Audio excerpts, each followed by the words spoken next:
வணக்கம். மாநிலச் செய்திகள் வாசிப்பவர் வடிவழகி கபிலன்.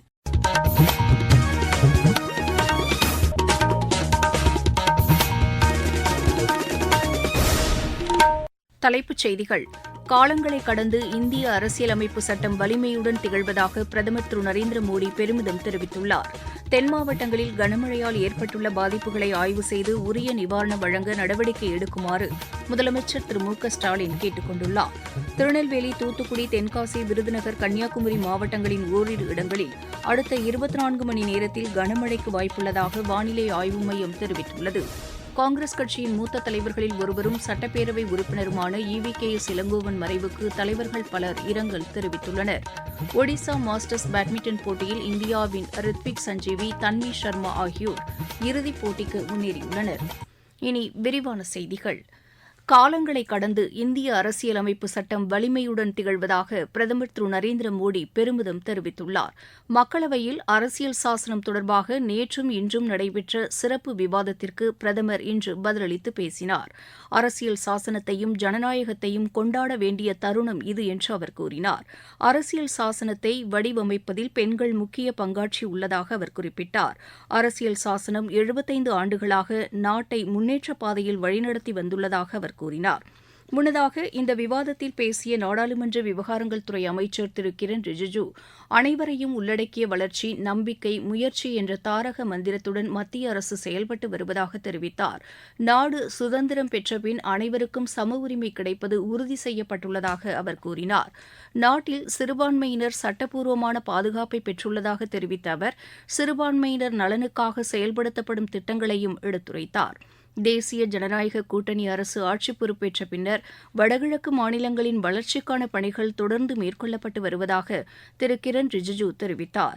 இந்த விவாதத்தில் பேசிய எதிர்க்கட்சித் தலைவர் திரு ராகுல்காந்தி, நாட்டில் வேலைவாய்ப்பின்மை, பெண்கள் மற்றும் விவசாயிகளுக்கு எதிரான நடவடிக்கைகள் குறித்து கேள்வி எழுப்பினார். நாட்டின் அரசியல், சமூக மற்றும் பொருளாதார சமத்துவம் குறைந்து வருவதாக திரு ராகுல்காந்தி கூறினார். இந்த 2 நாள் விவாதத்தில் பல்வேறு கட்சிகளின் உறுப்பினர்களும் பங்கேற்று தங்கள் கருத்துக்களை தெரிவித்தனர்.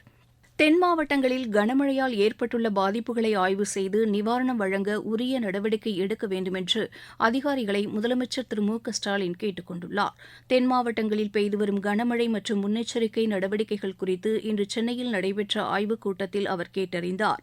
அணைகளின் நீர் இருப்பை கண்காணிக்குமாறும், உபரி நீரை திறந்துவிடும்போது உரிய முன்னெச்சரிக்கை விடுக்க வேண்டுமென்றும் அவர் அதிகாரிகளுக்கு அறிவுறுத்தினார். கனமழை காரணமாக பாதிக்கப்பட்ட பகுதிகளில் மேற்கொள்ளப்பட்டு வரும் நிவாரணப் பணிகள் குறித்து அவர் கேட்டறிந்தார். தாழ்வான பகுதிகளில் வசிக்கும் மக்களை பாதுகாப்பான இடங்களில் தங்க வைக்க வேண்டுமென்றும், அவர்களுக்கு போதிய அடிப்படை வசதிகள் மற்றும் சுகாதார வசதிகளை செய்து தருமாறும் திரு மு க ஸ்டாலின் கேட்டுக் கொண்டார்.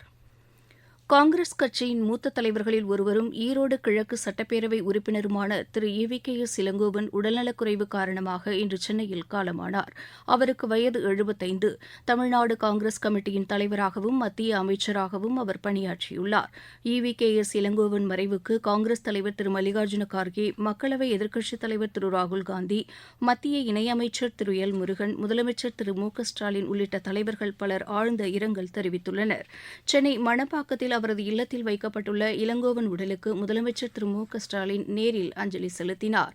முதலமைச்சர் விடுத்துள்ள இரங்கல் செய்தியில், EVKS இளங்கோவனின் மறைவு அரசியல் ரீதியாகவும் தனிப்பட்ட முறையிலும் தமக்கு மிகுந்த வேதனையை ஏற்படுத்தியுள்ளதாக கூறியுள்ளார்.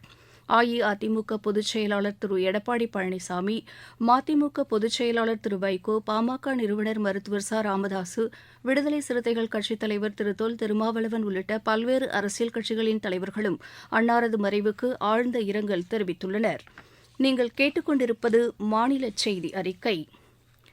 தமிழகத்தில் திருநெல்வேலி, தூத்துக்குடி, தென்காசி, விருதுநகர், கன்னியாகுமரி ஆகிய மாவட்டங்களின் ஓரிரு இடங்களில் அடுத்த 24 மணி நேரத்தில் கனமழைக்கு வாய்ப்புள்ளதாக வானிலை ஆய்வு மையத்தின் தென்மண்டல தலைவர் திரு பாலச்சந்திரன் தெரிவித்துள்ளார். தென்கிழக்கு வங்கக்கடல் பகுதியில் நாளை காற்றழுத்த தாழ்வுப் பகுதி உருவாக வாய்ப்புள்ளதாகவும் அவர் கூறினார். லட்சத்தீவுகள் மற்றும் அதனை ஒட்டியுள்ள மாலத்தீவுகளில் மேல் தற்பொழுது குறைந்த காற்றழுத்த தாழ்வுப்பகுதி தொடர்ந்து நிலவி வருகிறது. இது மேற்கு திசையில் நகர்ந்து அடுத்து வரும் 24 மணி நேரத்தில் வலுவிழக்கக்கூடும். இன்று தெற்கு அந்தமான் கடல் பகுதியில் வளிமண்டல மேலடுக்கு சுழற்சி உருவாகியுள்ளது. இதன் காரணமாக 15ஆம் தேதி ஒட்டி தென்கிழக்கு வங்கக்கடல் பகுதியில் குறைந்த காற்றழுத்த தாழ்வுப்பகுதி உருவாகக்கூடும். இது தொடர்ந்து மேற்கு வடமேற்கு திசையில் நகர்ந்து தமிழக கடற்கரையை நோக்கி நகரக்கூடும். அடுத்து வரும் 24 மணி நேரத்தை பொறுத்தவரையில் ஒரு சில இடங்களில் லேசான முதல் மிதமான மழை பெய்யக்கூடும். கனமழை எச்சரிக்கை பொறுத்தவரையில் அடுத்து வரும் 24 மணி நேரத்திற்கு தென்காசி, விருதுநகர், தூத்துக்குடி, நெல்லை மற்றும் கன்னியாகுமரி மாவட்டங்களில் ஓரிரு இடங்களில் கனமழைக்கான வாய்ப்புள்ளது. மீனவர்களுக்கான எச்சரிக்கையை பொறுத்தவரையில் 15 முதல் 16ஆம் தேதி வரை மீனவர்கள் தெற்கு வங்கக்கடலில் ஆழ்கடலில் மீன்பிடிவதற்கு செல்ல வேண்டாம் என்று அறிவுறுத்தப்படுகிறார்கள். மேலும் குமரிக்கடல் மற்றும் மன்னார் வளைகுடா பகுதிகளில் 17, 18 தேதிகளில் பலத்த காற்றானது வீசக்கூடும் என்பதால் மீனவர்கள் இந்த பகுதிக்கு செல்ல வேண்டாம் என்று அறிவுறுத்தப்படுகிறார்கள். இதனிடையே தென் மாவட்டங்களில் பரவலாக நல்ல மழை பெய்துள்ளது. தூத்துக்குடி மாவட்டத்தில் பெய்து வரும் கனமழை காரணமாக பல பகுதிகளில் வெள்ள நீர் சூழ்ந்துள்ளதாகவும் ஆறுகளில் வெள்ளப்பெருக்கு ஏற்பட்டுள்ளதாகவும் எமது செய்தியாளர் தெரிவிக்கிறார். தூத்துக்குடி மாவட்டத்தில் தொடர்ந்து 3வது நாளாக பெய்து வரும் மழை காரணமாக பல பகுதிகளில் வெள்ளம் கரை புரண்டு ஓடுகிறது. ஸ்ரீவைகுண்டம் அருகே உள்ள அப்பன்கோவில், சிவராம மங்கலம் ஆகிய கிராமங்களில் வீடுகளை வெள்ள நீர் சூழ்ந்தது. மக்கள் ஊரை விட்டு வெளியே வர முடியாத சூழ்நிலை ஏற்பட்டுள்ளது. இதேபோல் புன்னக்காயல் பகுதிகளிலும் மழை வெள்ள நீரானது சூழ்ந்தது. ஓட்டப்படாரம், கோவில்பட்டி, கயத்தாறு, கடம்பூர் உள்ளிட்ட பகுதிகளில் தொடர்ந்து மழை பெய்து வருகிறது. இதனால் காட்டாற்று வெள்ளம் ஏற்பட்டுள்ளது. தொடர் மழையின் காரணமாக தூத்துக்குடி மாவட்ட ஆட்சித்தலைவர் அலுவலக வளாகத்திற்குள்ளும் வெள்ள நீரானது சூழ்ந்தது. தூத்துக்குடியிலிருந்து லக்ஷ்மணன். தென்காசி மாவட்டத்தில் கடந்த சில நாட்களாக கனமழை பெய்து வருவதை அடுத்து அம்மாவட்ட மக்களின் இயல்பு வாழ்க்கை பாதிக்கப்பட்டுள்ளது. பாதிக்கப்பட்ட பகுதிகளில் மீட்புப் பணிகளில் ஈடுபட்டு வரும் தமிழ்நாடு பேரிடர் மீட்புக் குழுவினரை மாநில வருவாய்த்துறை அமைச்சர் திரு KKSSR ராமச்சந்திரன் சந்தித்து மீட்புப் பணிகள் குறித்து கேட்டறிந்தார்.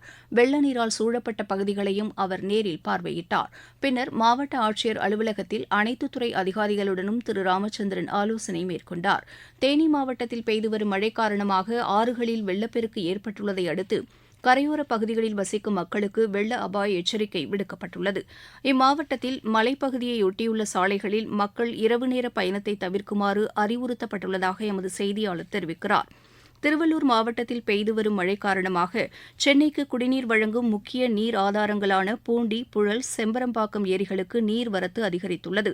இதனையடுத்து இந்த ஏரிகளிலிருந்து உபரி நீர் திறந்துவிடப்படுவது அதிகரிக்கப்பட்டுள்ளதால் கரையோர பகுதிகளில் வசிக்கும் மக்கள் பாதுகாப்பாக இருக்குமாறு அறிவுறுத்தப்பட்டுள்ளதாக எமது செய்தியாளர் தெரிவிக்கிறார். திருவள்ளூர் மாவட்டத்தில் தொடர்ந்து பெய்த கனமழை காரணமாக சென்னைக்கு குடிநீர் ஆதாரமாக விளங்கும் பூண்டி, புழல் ஏரிகள் அதன் முழு கொள்ளளவை எட்டியுள்ளது. தொடர்ந்து நீர்வரத்து அதிகரித்து வருவதால் ஏரியின் பாதுகாப்பு கருதி 500 கனஅடியாக திறக்கப்பட்ட உபரி நீர் தற்போது 1000 கனஅடியாக உயர்த்தப்பட்டுள்ளது. அதேபோல் பூண்டி ஏரியில் அணையின் பாதுகாப்பு கருதி தண்ணீர் வெளியேற்றப்படுகிறது. இதனால் உபரி நீர் வெளியேறும் கால்வாய்கள் அருகே தாழ்வான பகுதிகளில் வசிப்பவர்கள் பாதுகாப்பாக இருக்கவும் கால்வாய் நீரில் இறங்கவோ குளிக்கவோ கூடாது என வெள்ள அபாய எச்சரிக்கை விடுக்கப்பட்டுள்ளது. திருவள்ளூர் மாவட்ட செய்தியாளர் AK தனசேகரன். இந்நிலையில் செம்பரம்பாக்கம் ஏரியிலிருந்து வெளியேற்றப்படும் நீர் இன்று பிற்பகல் முதல் வினாடிக்கு 6000 கனஅடியாக அதிகரிக்கப்பட்டுள்ளது. சிறுகளத்தூர், காவனூர், குன்றத்தூர், திருமுடிவாக்கம், வழுதியம்பேடு, திருநீர்மலை மற்றும் அடையாறு ஆற்றின் இருபுறமும் வசிக்கும் மக்கள் உடனடியாக பாதுகாப்பான இடங்களுக்கு செல்லுமாறு அறிவுறுத்தப்பட்டுள்ளனர். மாவட்டச் செய்திகள்.